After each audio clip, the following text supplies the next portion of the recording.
Bismillahirrahmanirrahim. Assalamu alaikum, dear students. Today we will start our sixth chapter, that is energetics. ठीक है, energetics का introduction आज हम लेंगे. Energetics actually होता क्या है?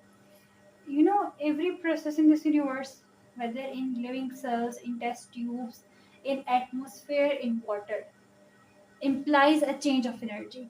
This means कि हमारे यूनिवर्स में हर ऐसा प्रोसेस, चाहे वो कोई लिविंग सेल्स में हो रहा है, वो टेस्ट ट्यूब्स में हो रहा है, वो एटमॉस्फेयर में हो रहा है, वो वाटर में हो रहा है, या वो कोई भी प्रोसेस है, वो हमारे डेली लाइफ का भी कोई प्रोसेस हो सकता है, लाइक कुकिंग हो सकती है, ड्राइविंग हो सकती है. हर चीज़ को एक एनर्जी रिक्वायर्ड होती है. उस प्रोसेस को कंप्लीट होने के लिए एनर्जी रिक्वायर्ड होती है. ठीक है, सो अगर हम लोग देखते हैं लिविंग सेल्स में, तो लिविंग सेल्स में हमारे पास बेस्ट एग्जांपल है फोटोसिंथेसिस एंड रिस्पायरेशन की. ठीक है, हमारे पास रिस्पायरेशन का प्रोसेस है. फॉर एग्जांपल, तो ग्लूकोज ऑक्सीजन के साथ रिएक्ट करके एनर्जी को रिलीज करता है in the form of ATP. ठीक है, इसी तरह फोटोसिंथेसिस का जो प्रोसेस है उसमें भी एनर्जी रिक्वायर्ड होती है.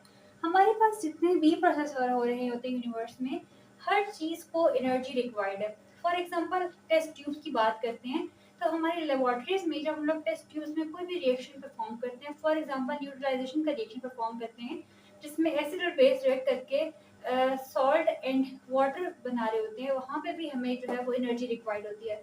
इसी तरह एटमॉस्फेयर में क्लाउड्स फॉर्मेशन होगी, वेदर्स में वेट फॉर्मेशन होगी, इन सब को भी एनर्जी रिक्वायर्ड होती है. और इसी तरह वाटर्स में भी, ये जितने भी हमारे पास प्रोसेस हो रहे होते हैं, इन सब को क्या होता है, एनर्जी रिक्वायर्ड होती है. कुछ प्रोसेस हमारे पास इस तरह के होते हैं जो एनर्जी को रिलीज करते हैं, और कुछ ऐसे होते हैं जो एनर्जी को एब्जॉर्ब या उन्हें एनर्जी जो है वो रिक्वायर होती है. ठीक है, हमारे पास दो तरह के फिनोमेना से मैं आपको इंट्रोड्यूस कराऊंगी.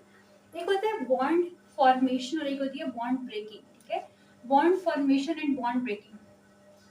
अगर हम लोग बात करें यहाँ पे बॉन्ड फॉर्मेशन की, तो जब भी कोई बॉन्ड फॉर्म होता है तो वो एनर्जी को रिलीज करता है, तो तब वो बॉन्ड फॉर्म होता है. ठीक है, इसी तरह से हमारे पास फॉर एग्जांपल हम देखते हैं बॉन्ड फॉर्मेशन में, जैसे कि H2 when react with O2 goes to form H2O, यानी कि hydrogen and oxygen H2 molecule और O2 मॉलिक्यूल्स के कंबाइन होने से वाटर मॉलिक्यूल की फॉर्मेशन हुई है.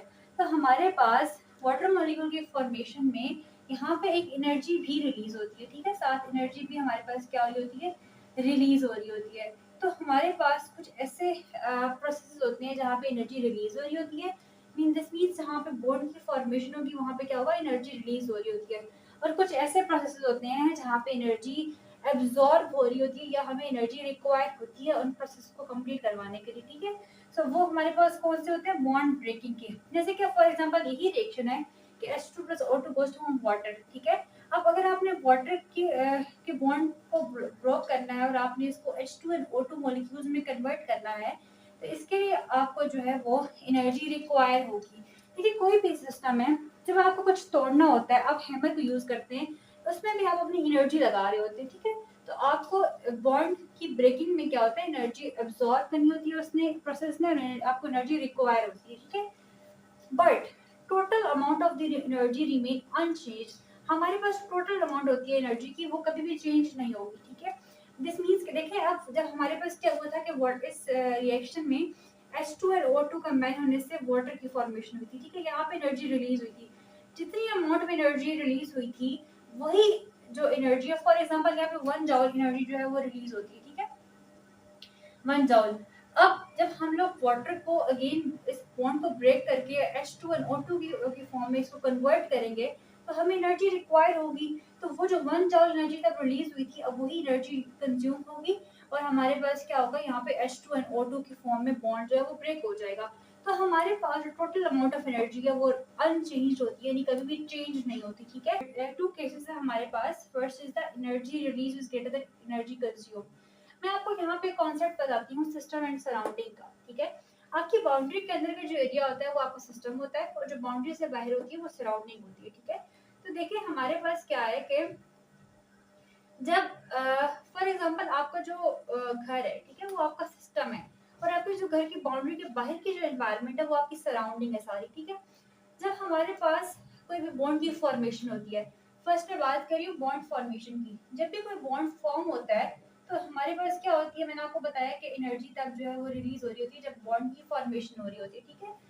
तो हमारे पास जब बॉन्ड की फॉर्मेशन की एनर्जी रिलीज होगी तो एनर्जी जो है वो सिस्टम से सराउंडिंग की तरफ मूव करेगी, ठीक है।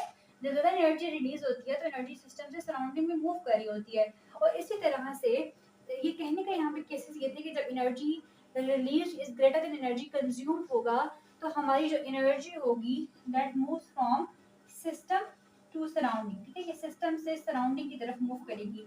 इस तरह से हमारे पास जब एनर्जी कंज्यूम ज़्यादा हो रही है एनर्जी रिलीज से, यानी कि ऐसा प्रोसेस जिसमें एनर्जी कंज्यूम ज़्यादा हो रही है और जो एनर्जी का रिलीज है वो कम है, उस टाइम पे क्या होगा, देखिए ज़्यादा एनर्जी कंज्यूम होगी, एनर्जी जो बाहर पड़ी होगी वो सारी अंदर सिस्टम में आ जाएगी, सिस्टम को एनर्जी रिक्वायर्ड है, ठीक है, एनर्जी जिसने कंज्यूम करनी है। तो क्या होगा कि हमारे इस केस में हमारे पास जो एनर्जी होगी वो मूव करेगी फ्रॉम सराउंडिंग टू सिस्टम, ठीक है, सराउंडिंग से सिस्टम की तरफ मूव करती है।